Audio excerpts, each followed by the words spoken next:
Hi, everybody. This is Jim with OptionProfessor.com, and I'm going to be giving you some details on a wide number of things that we watch here at OptionProfessor.com today. Quick background on myself. I'm a graduate of Boston College and attended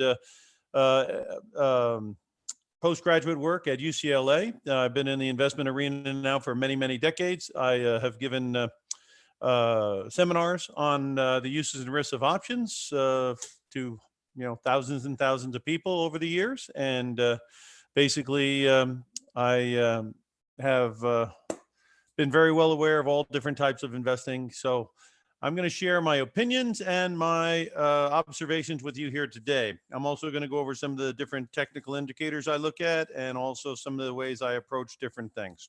Okay, can't recommend anything to anybody, so really this is all opinion and observation as far as I'm concerned. I am going to go over a lot of the pharma stocks that seem to be in the news lately. You know, we had the GameStops and we had the AMCs and all the rest of them. And, as I was telling people, having been in this thing a long time, the way these things plan out is this: you get a squeeze, you get all the shorts that are going to cover, you get all the people that are going to buy calls who have bought calls. Somebody has faded all that action, and what happens is it falls under its own weight. We've seen this happen many times in history, going back 40 years to when the Hunt brothers, the things happen is the exchange changes rules because they're not going to obviously go out of business because people are speculating. And so they all fall down. And that's exactly what's happened this week to GameStop. So obviously the play would have been is either on the XRT to look at some puts, or to try to do some puts on GameStop, even if they are far out of the money, because the darn thing's dropped 80% this week. And obviously you could have done out of the money puts even on a spread basis and made out pretty good. So people who subscribe to our newsletter, they understand all this, and that's the kind of information we provide. Not crazy information, but information of, if we see crazy, we know how to react to it. Okay. So again, let me go through the markets here real quick with you so you get an idea of what I'm seeing. The S&P on a longer term basis, this is a 10-year graph. Again, the moving average, and this is a short-term average, comes in around 3,400. So our feeling is that whether it be from here or 4,000, we are going to go down towards a fairly substantial drop at some point, simply because the market is ahead of itself on the fundamentals. And again, all the stuff as far as the vaccine and the stimulus is probably not going to all shake out the way people think. So again, the beginning of the year, you get a stampede of people buying. Why? Because they got 401k money and IRA money and all kinds of people telling them, hey, you didn't make any money in stock last year. You got to invest. Then they look at money market and they can see they can't make any money, so they plow in. Somebody's fading this as people are buying it. So you got to remember, there's always got to be a buyer or seller. So if the prices are very high and if they're very extended and you're buying, somebody's selling it, and only time will tell who's got the better deal. But just using your common sense, selling an extended market that has gone way through the roof, generally may favor the seller. At any rate, right now we're at a very key area, because if we can get through this area of, well, let me show you why there's some danger here. This is the RSI, okay, relative strength index. And it is not supposed to be not making new highs when you're making new highs. So you see how we made a high here on RSI back, let's see where that would be. These highs were made in 2018. And you remember the big drop we got in 2018 in the fourth quarter, 25% drop. Well, why did we do that? You see the new high up here at the end of 2018 in the October timeframe, August, September, October. Okay. Well, look where the RSI was here. There's your high on RSI, and here's your high, and it's way lagging behind. And you got a 25% drop in the market. Now, worse yet, we went up in January of 2020 up to 3,400, right? And then let's check out the RSI a little bit. RSI, totally lagging. You see, you had a higher high and a lower RSI, and you got a dump, and then you got a new high, and look at the RSI. No way it's a new high, and then you got a dump. So the danger right here is we've made a really big new high, and the RSI is still pretty much about flat from where it was. When it hit this high up here, it looks like the RSI was, in the 70 area, 67 area, and that's pretty much where it is now. So again, that sometimes means that this move up here was done not on the greatest volume or maybe on short covering or anything like that. Okay, so there's some danger there. Now let me show you on a short-term basis what I saw here on the monthly graph. Okay, there was a gap that we had right up in this neighborhood here of around, let me see if I can get a better, see if I can see a better graph here. Yeah, these aren't showing quite as much as, let's see if it on the 5-day. Yeah, no. All right. Anyway, if you had another graph, you'd notice that we were having a gap between 38.40 and 38.50. So we filled that today and we closed above it. That should be very, very positive for the market. And of course, you know, this dropped to 36.50 that we saw over the weekend. Some people were thinking that we are now in a wave 3.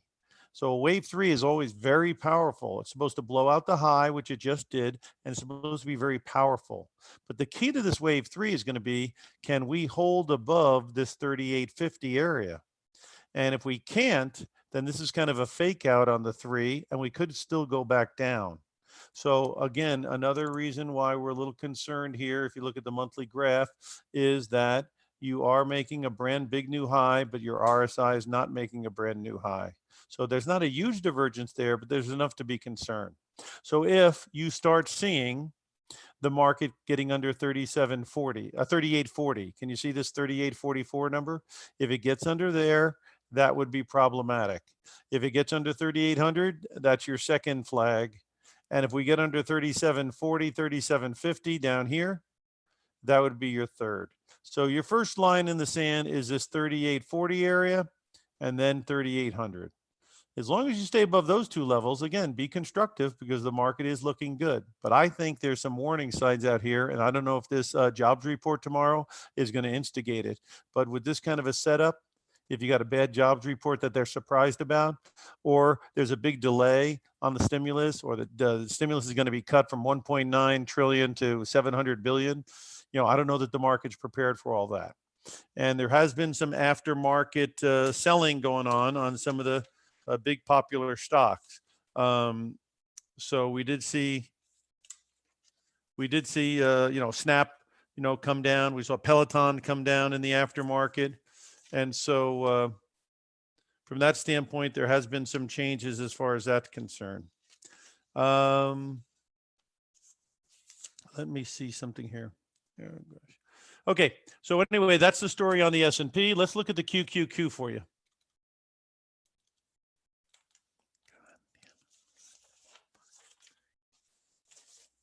On the QQQs.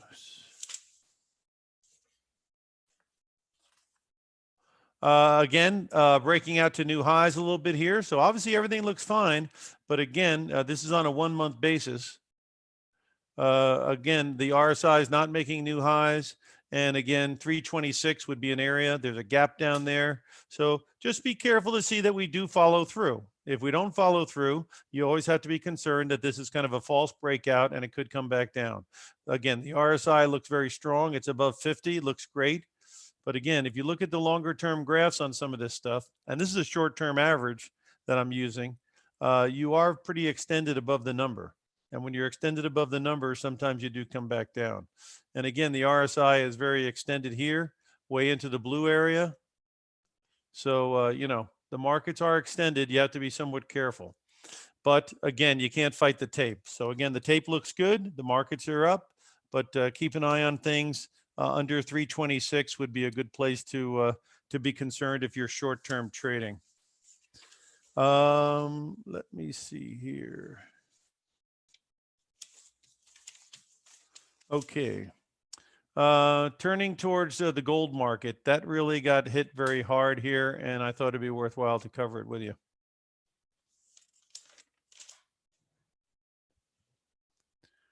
The gold market, let's see.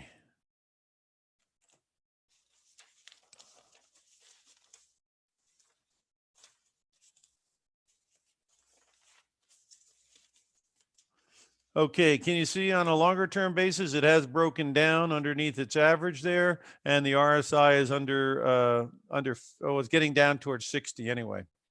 Turning towards like a 3-year deal here.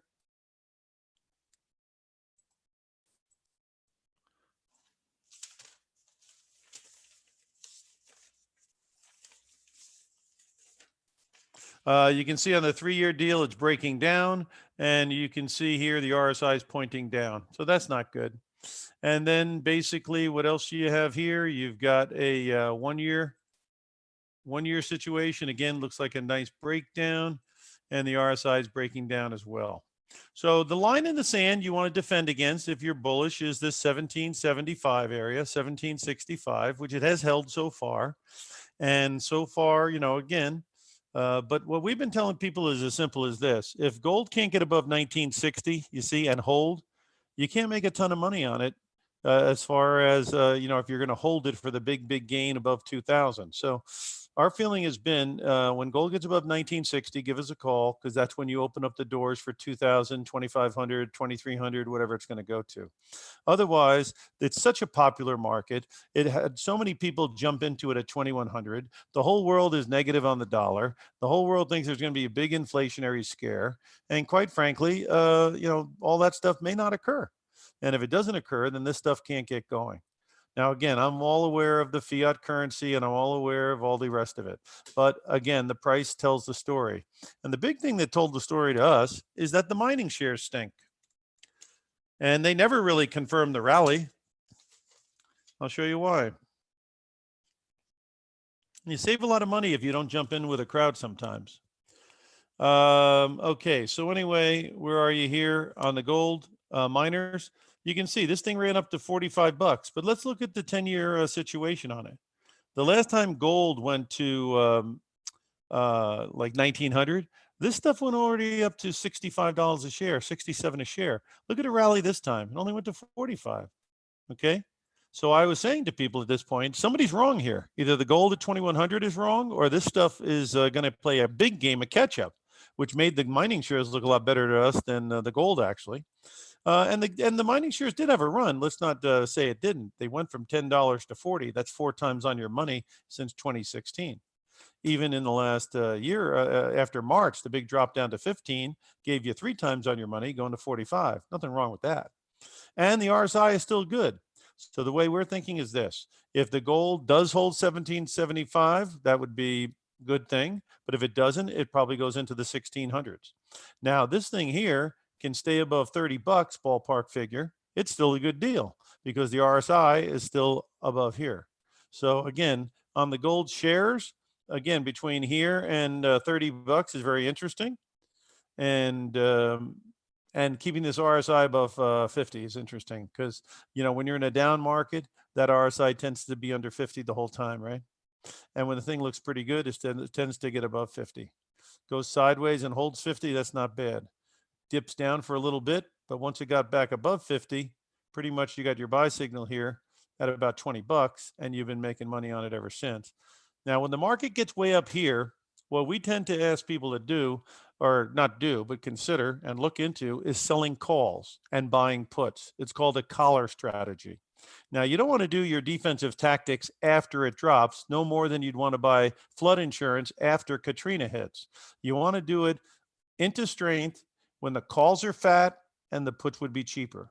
So up here, you sell the call 50 bucks, you buy the put at 40 bucks, and now at 33 bucks, you've got insurance at 40, and you didn't pay for it out of your pocket because it really came out of the premium you sold at the higher strike. So that's a collar. Sell the call above, and then you buy your put, and then you're hedged on the way down. Same thing with silver. We try to warn people on silver this week too. When they run it through the roof because they say they're going to squeeze the market, that's not the greatest time to buy into silver. We were very constructive in our newsletter on silver when it broke above 18, and then we said add to it at 20, and then we thought it would be a big rally, and it went all the way to 30. Now, when the silver hit 30 and the gold hit 21, it was pretty darn obvious. You see, when the moving averages are down here, and now you're looking at the price up at 30, it's not going to last. It's not going to last. It's going to come back towards the averages, which is what it did. So when it came back to 21, we took another bite because it's close to the average. And then it came back down here to 23. It's close to the average. This $24 area is very important as far as I can see. Somewhere, plus or minus 25 cents off 24 bucks. That's the neighborhood that if you could buy it again there, that might not be bad. Today it bounced off this area here, which is 26. Again, you can see why there's high points there. Let's bring it into a shorter term one like the 1 year. Yeah, can you see here? You got congestion there. So that's why it bounced today. And that was a good place to trade against. But like I say, it could just be a little bit of a bounce, and we could be going down to test the more big support right there at 24. But longer term, you got silver is one of the better deals in our view because of the solar panels, right? And because that gold to silver ratio got to 100 to 1. 100 to 1 is a joke. Silver to gold ratio well over 100. And so that's why they've been trying to buy into the silver, because there is a better value there as far as economics. And now the gold to silver ratio is in the 60s. Another market in the precious metals that people don't talk about much is the platinum. And again, it is another industrial metal, and it is 10 times rarer than gold, at least. And they say all the platinum in the world could fit into, I guess, an Olympic-sized swimming pool and only cover your ankles, whereas the supplies of gold are much, much greater. So again, I'm looking at longer-term graphs on this to give you the flavor on, are we seeing a big turn? And you take a look at the graph and you let me know what you think.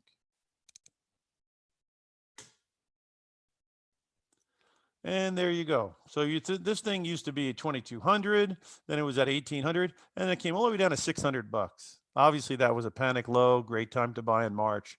But look, it tends to be above 800, and then once it gets above 1,000, it's it can stay above 1,000 maybe.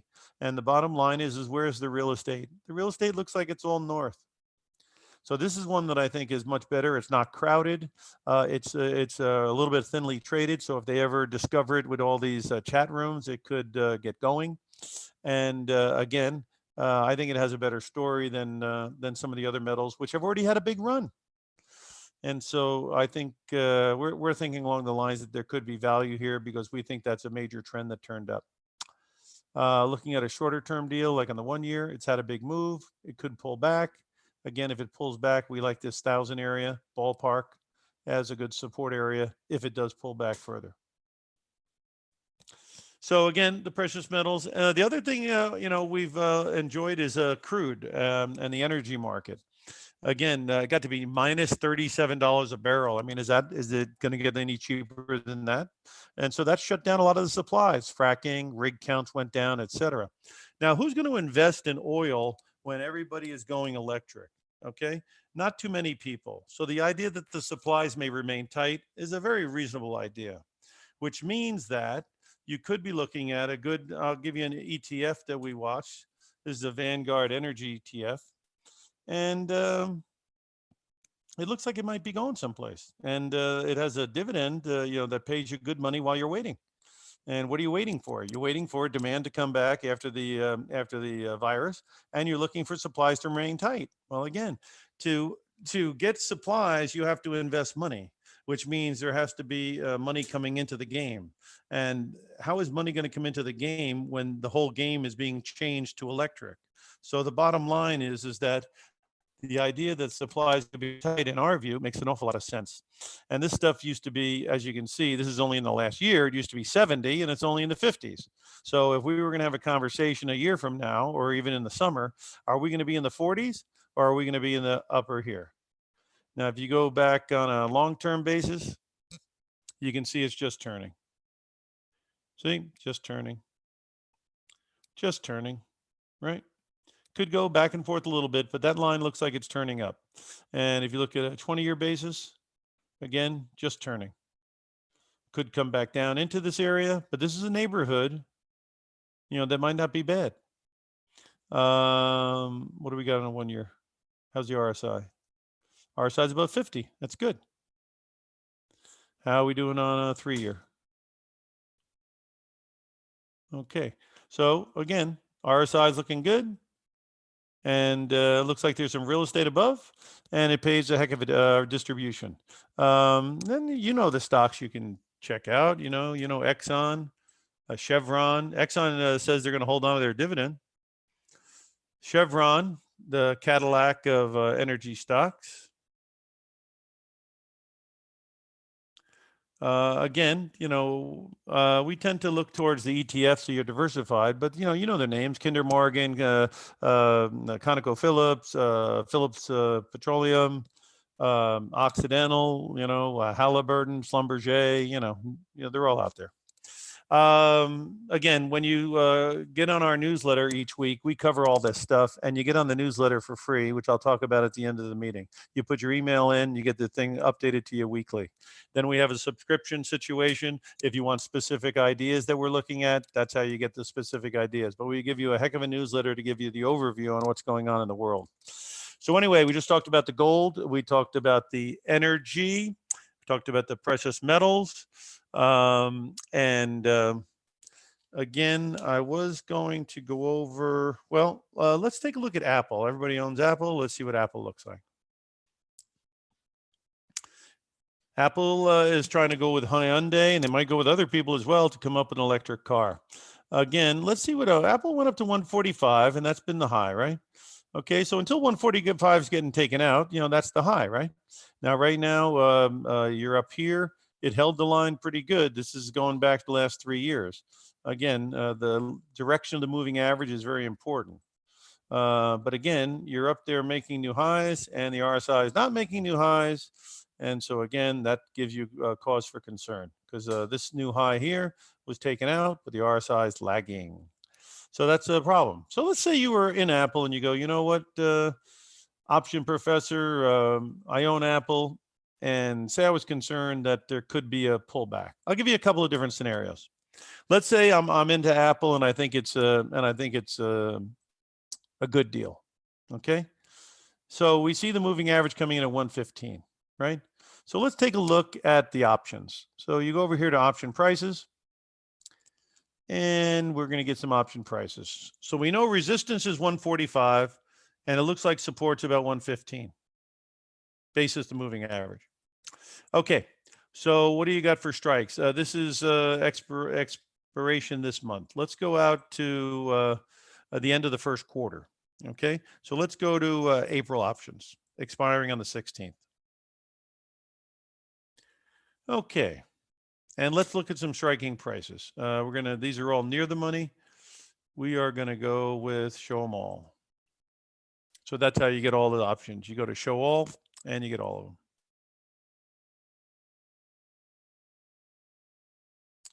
And it takes a second because you're asking for all the series to come up. But again, what we're going to look at is two types of strategies. One is going to be called put writing, and that's a bullish strategy. And then we're going to talk about a collar strategy, which is a hedging strategy. And then we're going to talk about a sell put buy call strategy, where you take other people's money on the puts and you use it to buy your calls. All right, let's take a look at the strikes and see what we got going. Okay, we know we know the highs have been 145, right? So let's say we don't think that 145 level is going to get taken out by much in the near term. So you're going to look at the 150 calls there, and you're going to see they're trading. I'm going to round this off. Let's say they're trading for $4. So you got 150 calls for $4. 145 calls are going for not that much different. So let's stick with the 150s and let's call it $4. Okay. Now let's get on the put side and see what's going on in the put side. Hold on here. Okay, these are the calls. Okay. And we're currently trading at 137, right? 136, 137. I'll also show you a bull call spread. The 140 calls are going for about 7. These are round numbers. Okay. Trying to see something here. Well, these are the calls. I got to go up to get the puts. Let's go get the puts. Okay. The puts right now on the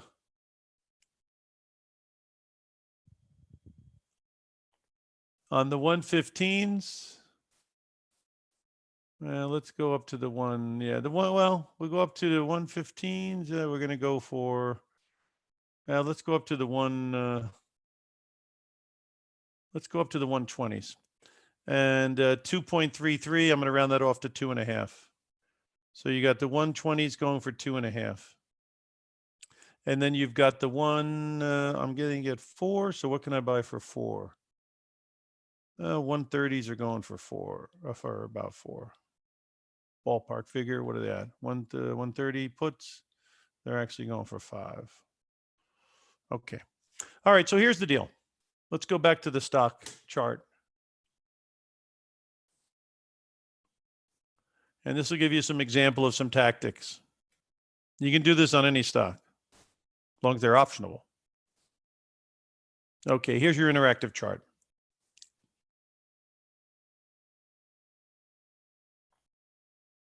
Oh.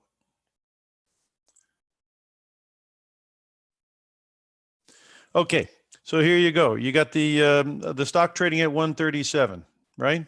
And I'll give you a couple of ideas here. Here's another one.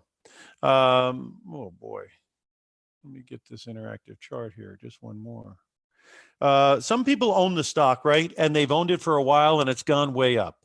So they're saying to themselves, you know what?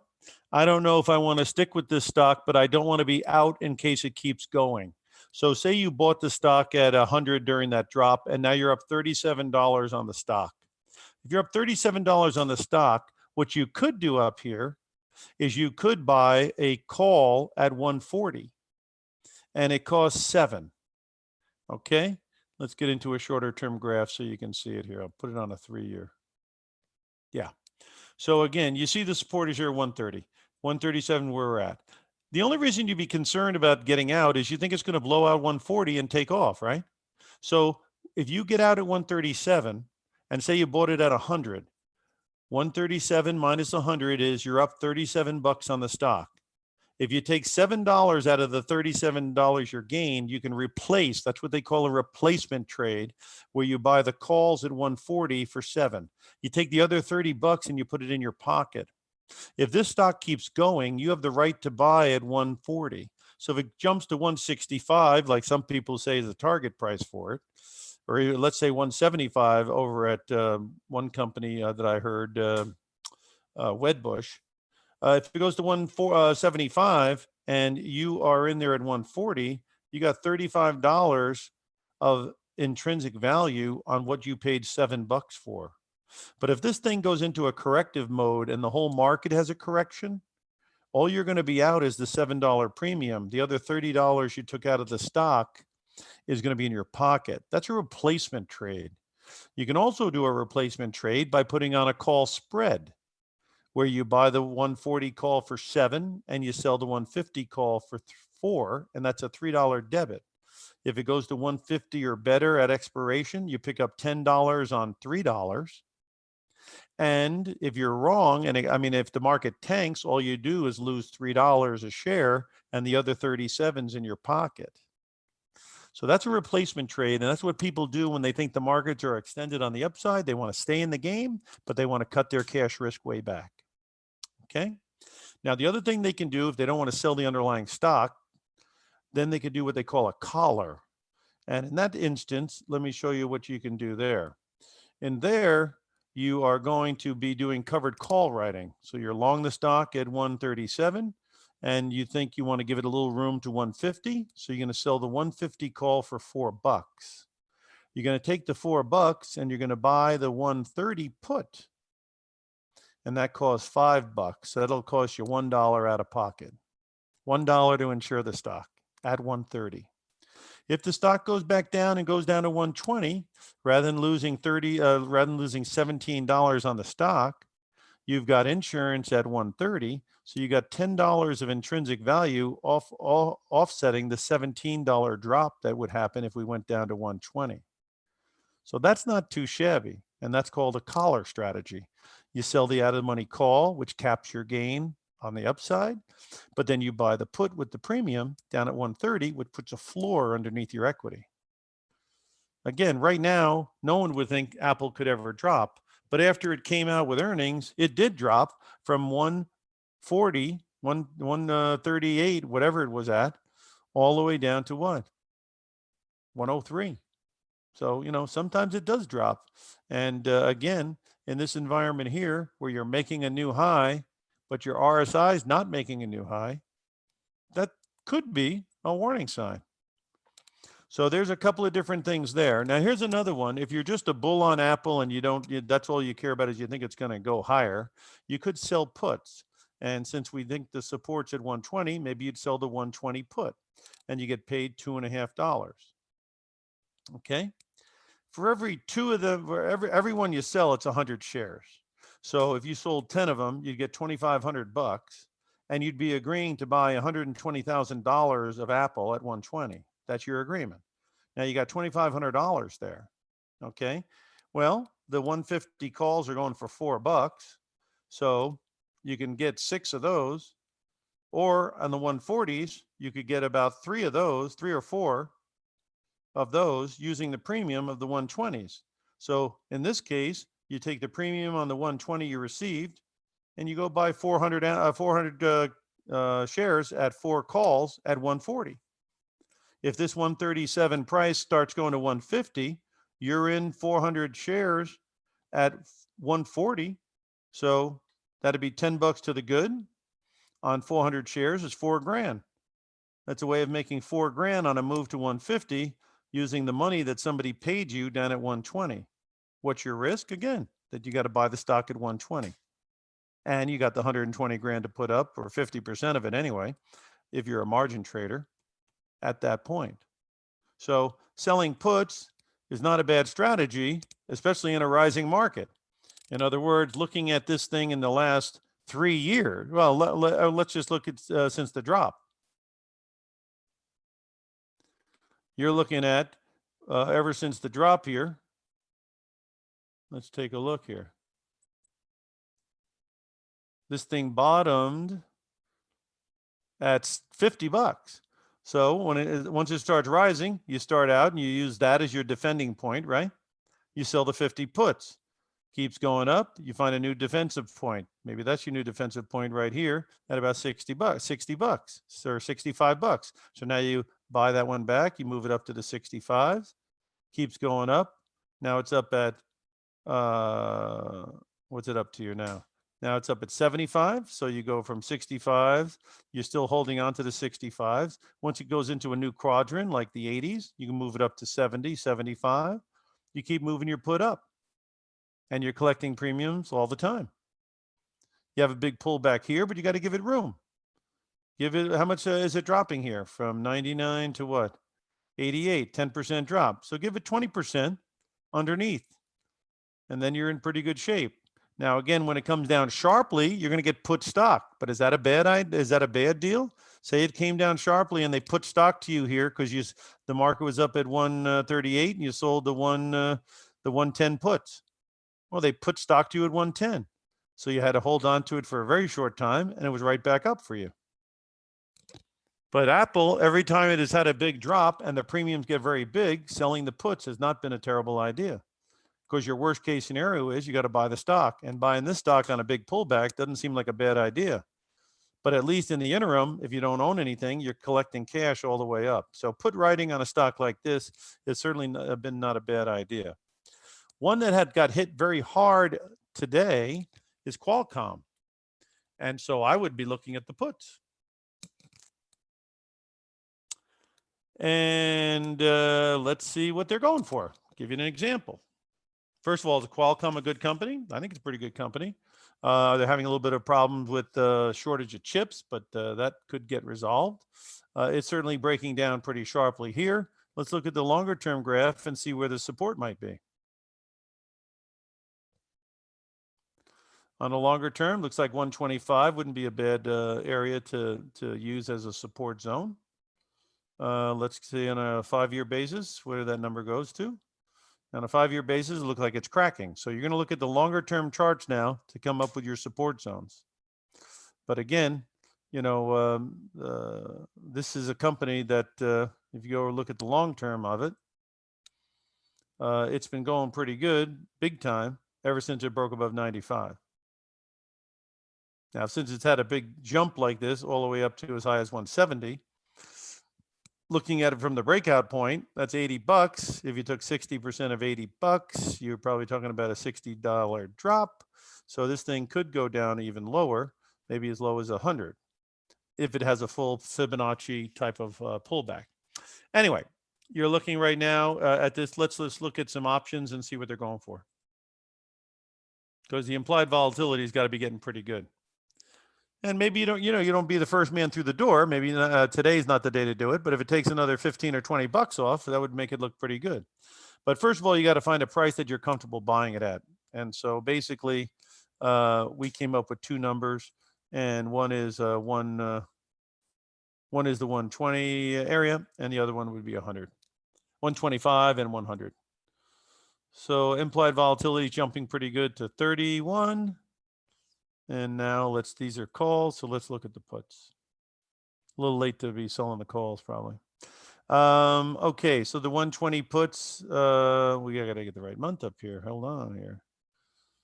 Let's go out until April and see what's going on. Now let's go further out, June. You're selling a put out to June, that means you're making a commitment to Qualcomm. You're just looking for how heavy the premium is. So let's see how heavy the premium is. At the 120 mark, you're going to get almost $6. So you're willing to buy Qualcomm for 120, and they're giving you $6. And that means you're really buying it for 119, ballpark figure. Now, once you have that $6, you can hold on to it, and you can use it for calls at some point, right?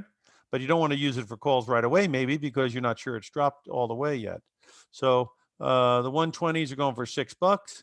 To give you an idea, if we fell another 20 bucks, those would jump to 12, because that's what the 145s are going for. So that gives you an idea. If we got another $20 drop, you could pick up the 120s for probably 125s, probably for 12, 14 bucks. Or if you want to be more conservative and go with the 100 strike, that's at $1.55. Again, if we go down 20 bucks, you'll be picking those up for 5 or 6. And now you're agreeing to buy Qualcomm for 100. Qualcomm does have a very good business, and they are very much on the 5G deal. So, not a bad company. Let's look at Peloton, because that's going to be going down pretty big tomorrow.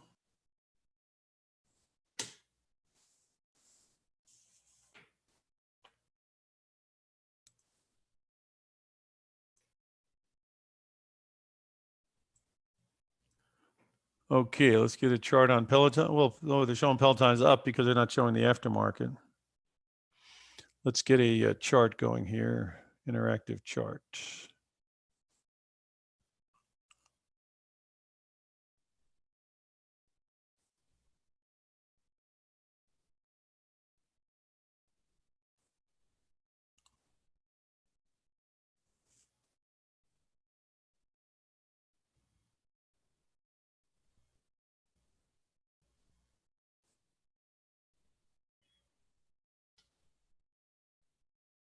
Okay, we're not going to go to any maximum here because this thing's only been cooking for a year. So let's take a look here. Yeah, it's down $12, down 8%. So this thing is trading in the 144 range. So you can forget about all these numbers up here, and you can tune in because it's down here in the 144 land. If it takes out this 138, 140 area, that probably might be a very bad thing for Peloton. And looking on a short-term basis, so 1 month, maybe it gave us a sell signal beforehand. Let's see. No, it was looking good all the time. It was looking good all through today. It was up $10 today. So basically it was up 7 today in the market, and it's going to be down 12. So net it's off about 5%. But again, Peloton does have a very good business. People are concerned after everyone gets out of there, it's not going to, it's a little bit on the high side. So again, Peloton would be one if you really think it's got something going on this big drop. It did break through this 150s number, so that's no good. It's down testing the 144 and 140 area. So it's on the defensive. Hey, listen, I'm going to switch over here to some of these farmer stocks because I find this very intriguing. Again, the chat rooms really, if you're asking me my opinion is they're not going away, but they are going to be different. And the difference is going to be is they're not going to be able to get together and look for one thing and then all go in at the same time on something, because that is considered price manipulation, and there are rules and regulations against that. And again, it's a free market system, but it's not a free for all. So if you are in these chat rooms, you got to get prepared for what might be coming down the pike, which is higher margins, which is some type of limitations on how this activity can go on, because it's going to be deemed price manipulation. And the people who are going to enforce it are going to be the brokers. So the Robin Hoods and the Interactive Brokers and the Schwabs and the Ameritrades, they're going to be talked to by the regulators, and the regulators, just like they do with everything else, you got to know your customer, you got to know what they're doing, and you got to watch what they're doing. And if they're shorting 150% of the stock that's out and they're using 10 times margin like the hedge funds, you're going to be responsible for that. Or if you see that a group of people are getting together and they're trying to jam the system, you're going to be responsible for that, because they're clearing through you. So if I'm a guessing man, that'll be the next step, because they know that the chat room, because of social media, is not going away. So they're going to have to find a way to make it part of the investment world so people can play ball, but they're not going to play ball in a way where they can jam the team with all the best players and jam the team with the best refs and have an edge that way. That's not an edge that the system is set up for. And ergo, that's the reason they called off. Again, Robinhood needed money because the winners have to be paid by the losers. And if the losers are on margin and they've lost more money than's in their account, then they have got to be paid off by the clearing firms like Interactive Broker, that predatory guy, and Robinhood. And those guys don't want to pay or don't have the money. That's a big problem for the system. And they don't want to be in the business of chasing down people that got wiped out and seeing if they can collect from them sometime in the next 20 years. So this is why they shut these things down at some point, because again, at some point, it got so out of hand that the people that were losing money could very well be going on beyond their means, and then the brokerage firm's liable. And that's how Lehman Brothers happens, and that's how things like MF Global happens, and things like that. Anyway, getting back to the game, here's some of the ones that I've been watching here. These are pharma companies. And again, these are not recommendations, but I find them as intriguing as everybody else. And so let me just show you a couple of them here, and you get an idea on how they look and how I'm looking at them. What's my opinion on how to look at them? So let's take a look at the first one here, which is KPTT. If my machine will let me do that. Huh. KPPT. Go. Nope. Hang on.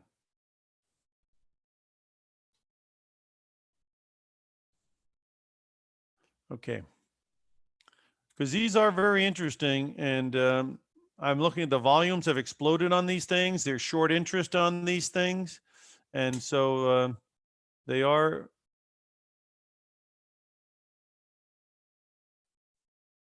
good. I'm just having a little problem getting these things to come up.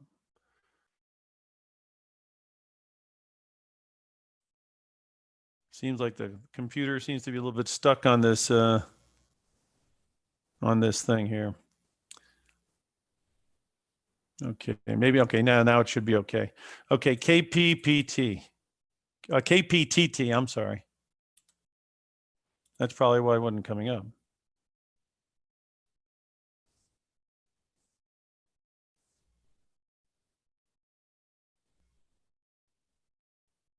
Huh. All right, I'm going to go to the next one here. See if I can get the next one up. MGDL.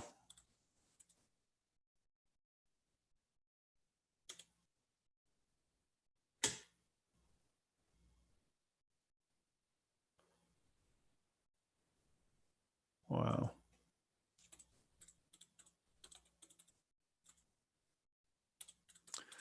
All right, I'm having some trouble with that, guys. I'm going to go over to another site and get some charts up here so you guys can take a look. Okay.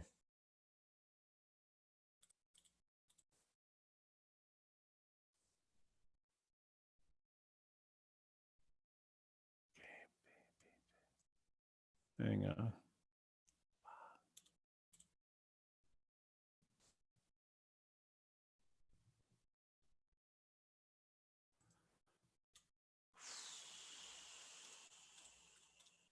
And I'll show you how I would analyze it. This will be helpful to you.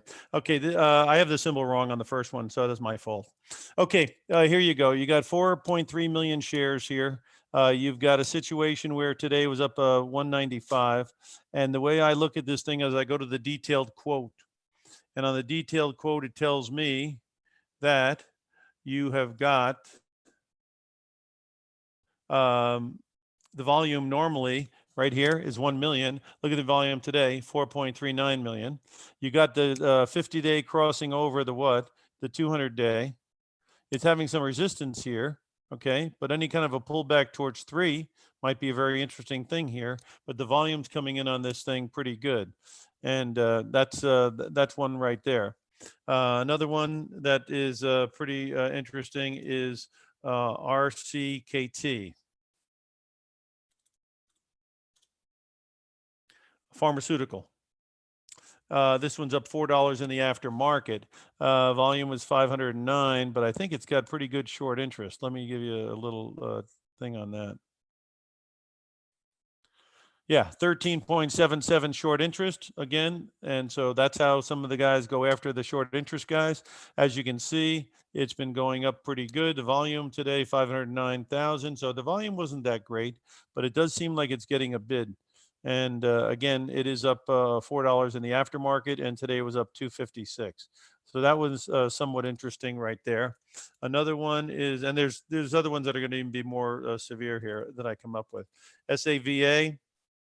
Now this one got hit pretty hard today, but before that it had quite a run. So it has the recipe of something that gets going. As you can see, you got to keep an eye on it early on. And as you can see, the volume, as it gets bigger, you've got to start looking at it. And so this is one that had 47 million shares traded today.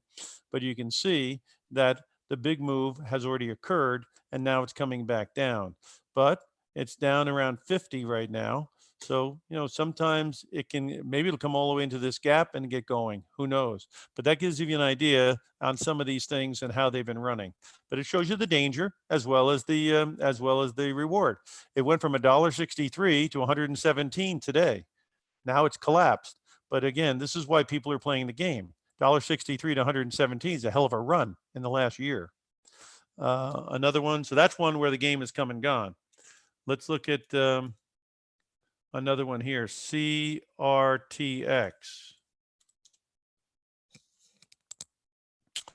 This one here went from 26 to 73. It's up 238 in the aftermarket.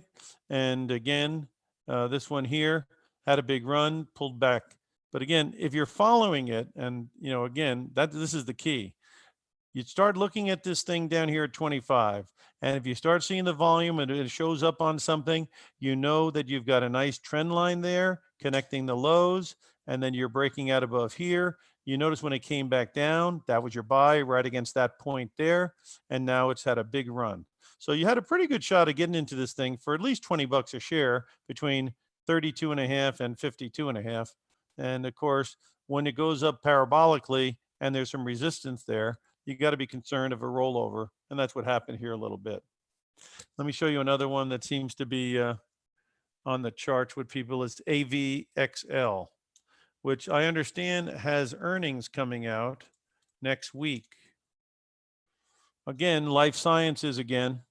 And this one's gone from $2 to 28 at one point today, and then it collapsed back down, and then it came back up. So you're at up $4 today. You're down. That's 43% move. Let's take a look. So this is a wild ride. But again, these life science ones are the ones that seem to be getting the action. Look how many shares today, 116 million.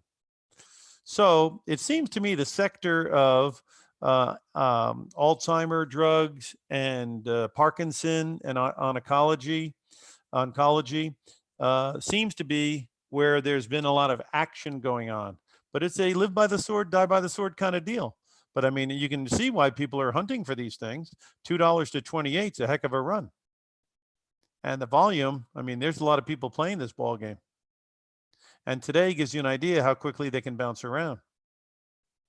A lot of people like to do these things through the options. Let's see if there's options on these things. There are options.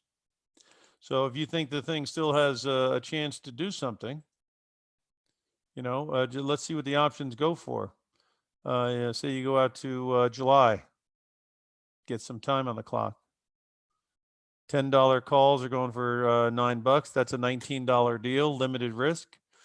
Or you could see if you can spread it, but the bid asks, see the bid asks are very wide here, so it's hard to spread. You know, you're buying at 10, selling at 7, so you hardly can play that game. That's the problem when the market gets volatile on something like this. The spreads get big, and that's a problem. Another one is VCHT.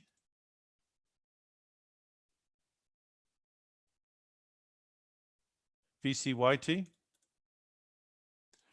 And let's see what that one looks like. Okay, that one had 1 million shares trading. It was up $4. It's up a little bit in the aftermarket.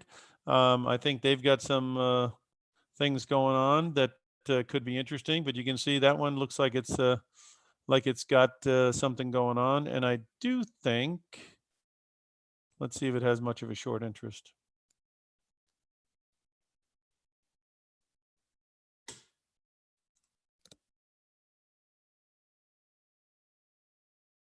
%7, not bad, not unbelievable. Now here's another one that that we saw today, and this one may be very interesting, simply because it's close to zero. This company is in Norwood, Massachusetts, and there was a company that we were familiar with years ago called Immunogen in the same town. So I don't know if that means anything, but that's what's happened. So let's take a look at this thing and get an idea when I show you the chart here. This thing went all the way up to 10 here, and it obviously had some very bad news. Now, we're not experts on this stuff, I told you before, so it obviously I'd have to look into exactly what caused it, but that's a heck of a big drop, right? So it goes down to 91 cents from 10, right? And then it bases out here, and now look at the volume, 28 million. And it's up in the aftermarket, and the most you could ever lose on it is $2.78. And look at that gap there. Now let's look at the short interest on it.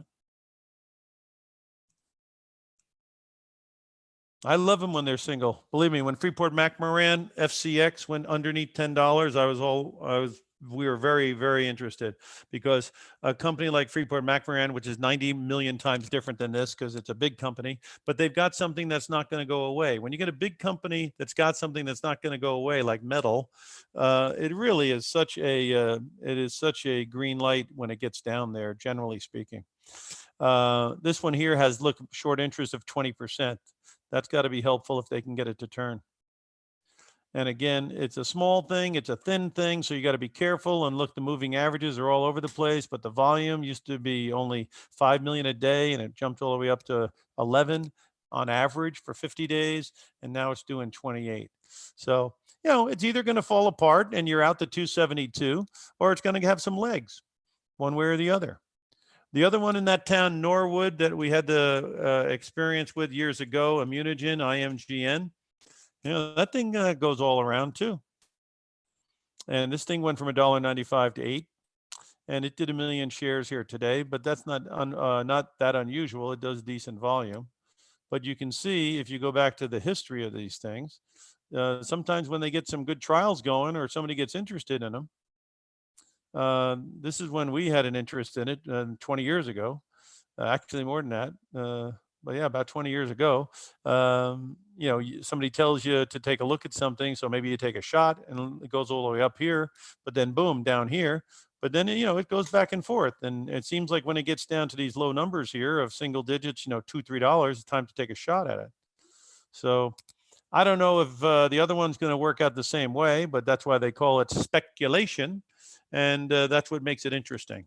So that is one that we have taken a look at.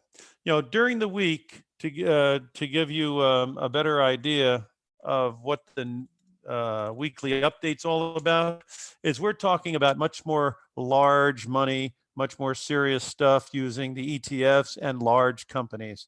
And we basically go through the entire gauntlet of investing, which means we give you ideas on income, we give you ideas on growth, and we give you ideas on speculation.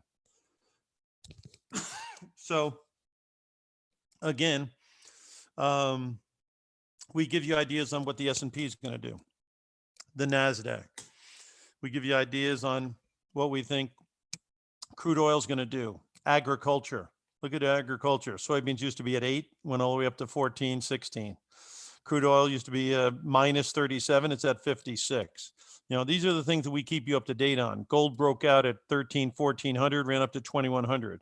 We keep you abreast of that. Silver broke out at 18. We were all over it, gave you that information. You could have got on that by listening to and watching the newsletter. We had the coffee market underneath 100. It's now at 124. It went to 137. We had the sugar market going at 1250. It's at 16. So we're giving and we have the dollar index selling it at 100 and 104, and the dollar index went all the way down here to 88, and we said buy it around 90 and look for the bounce, and it did. We talked about the euro at 110 being a great bargain and having resistance at 125. That's exactly what's been going on. And so we keep you abreast. And of Treasury bonds, we said we had a blow off top at 180 back in March, and that was a blow off top and time to be selling bonds. And now they're at 167. So we keep you up to date on a lot of different things, and it's all free of charge. You simply go to optionprofessor.com, optionprofessor.com. You put in your email address, and then bingo. Every week you'll get the free update that we give you. And then, of course, if you'd like to subscribe, that's where we get into the particulars on each area, on where we think it's a good time to look at. Here, there, everywhere. We've had some very good information that we provided in 2020, and we're off to a very good start here in 2021. So again, it's been very good to be with you tonight. You've had a very long day with a lot of different people. I do hope that you do take advantage of getting the free weekly update, because being in this thing for decades, we do think we have some value added information to help you from time to time, generically on the general market, and sometimes with specific opinions and observations that we have. Optionprofessor.com. We'll see you guys soon. I'm going to turn it back over to David. David, thanks a lot for having me, and we'll talk to you soon.